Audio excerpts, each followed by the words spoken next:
Assalamualaikum warahmatullahi wabarakatuh. Waalaikumsalam. Selamat pagi menjelang siang Bapak Ibu, kakak dan juga adik, kalau ustaz yang ada di sini. Perkenalkan, nama saya Lutfia Putri dari kelas ini ya, tepatnya kelas 11 IPA 2. Nama orang tua saya itu Bapak Baharudin dan juga Ibu Ambar. Nah, jadi pada kali ini saya akan menjelaskan mengenai penelitian yang telah saya lakukan. Nah, dengan judul efektivitas peer teaching matematika terhadap pemahaman murid dalam pembelajaran matematika kelas 11 IPA 2. Nah, kenapa saya mengambil materi ini? Karena pendidikan ini adalah salah satu aspek penting dalam sebuah kehidupan. Urutan pendidikan yang ada di Indonesia ini di manca dunia itu pada urutan 67 dari 209 negara. Sedangkan urutan PISA, Program for International Student Assessment 2022, peringkat kita Indonesia itu berada di peringkat 71 dari 81 negara. Nah, untuk PISA ini sendiri itu adalah sebuah tes kemampuan literasi, matematika dan juga sains. Nah, berdasarkan hasil observasi saya pada murid SMA Abdurrahman Islamic School, masih banyak nih dari teman-teman saya pribadi yang belum dapat mengatasi pembelajaran matematika dengan baik, sehingga perlu ditingkatkan kembali. Salah satu caranya adalah menggunakan metode peer teaching. Di sisi lain, metode ini dilakukan agar pembelajaran tidak terasa bosan dan juga terlalu monoton, seperti yang biasa diajarkan oleh guru di depan. Nah, seperti itu. Nah, rumusan masalahnya ini yang pertama adalah apa pengertian peer teaching, bagaimana pengaruh peer teaching matematika terhadap pembelajaran matematika. Nah, untuk tujuannya mengetahui dampak peer teaching yang dilakukan oleh siswa terhadap pembelajaran matematika. Sedangkan manfaatnya itu untuk para pengajar seperti guru dan juga dosen, itu dapat menjadikan peer teaching ini sebagai salah satu cara mengajar matematika agar pembelajaran tidak terasa membosan dan juga monoton. Sedangkan untuk para peneliti boleh menggunakan makalah ini sebagai acuan dalam penelitiannya.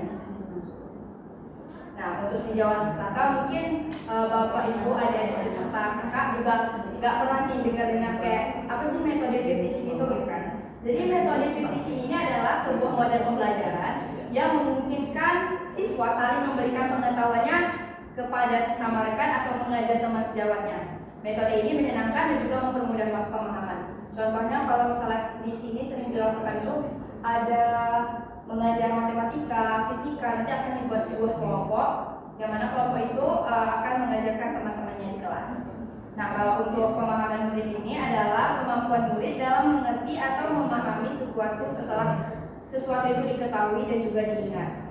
Sedangkan matematika adalah sebuah bidang ilmu yang mencakup studi tentang topik-topik seperti bilangan, rumus, dan juga struktur terkait, bangun dan ruang tempat mereka berada, dan besaran serta perubahan-perubahan yang tidak ada kesepakatan umum tentang ruang lingkup yang tepat atau status epistemologisnya. Ini menurut Wikipedia.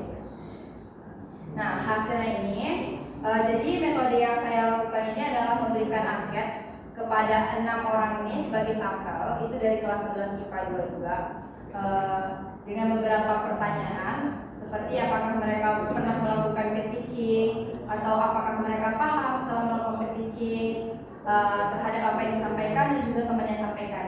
Jadi hasilnya ini pemahaman murid terhadap materi yang dia presentasikan. Jadi 83% murid itu paham terhadap apa yang disampaikan dia kepada teman-temannya, sedangkan 17% murid tidak paham. Jadi 1 dari 6 orang ini mengatakan dia tidak paham terhadap materi yang disampaikan dan juga 5 ini paham.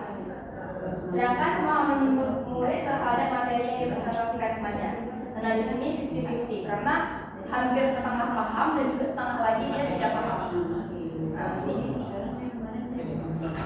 Jadi kesimpulan yang dapat saya ambil itu adalah murid dapat memahami materi yang dia ajarkan daripada yang diajarkan oleh temannya, serta teknik ini efektif hanya untuk beberapa materi saja.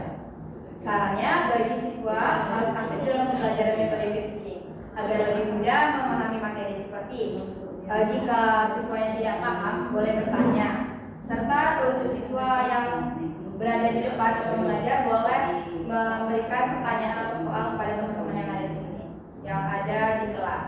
Nah, bagi guru sebaiknya ini guru menggunakan metode teaching atau metode alternatif lainnya agar mudah lebih dipahami materinya, serta harus memilih materi apa yang dapat dijelaskan melalui metode teaching atau metode lainnya.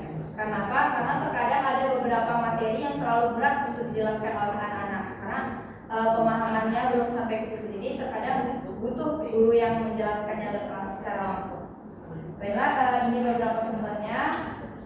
Sekian, terima kasih. Dari kakak-kakak dan bapak-bapak serta ibu-ibu ada yang ingin ditanyakan? Sebenarnya tidak ada. Oke, sekian, terima kasih. Sekali lagi mohon maaf bila ada kesalahan dalam penyampaian karya tulis ilmiah yang telah saya tulis. Terima kasih sekali lagi, terima kasih banyak. Wassalamualaikum warahmatullahi wabarakatuh. Waalaikumsalam.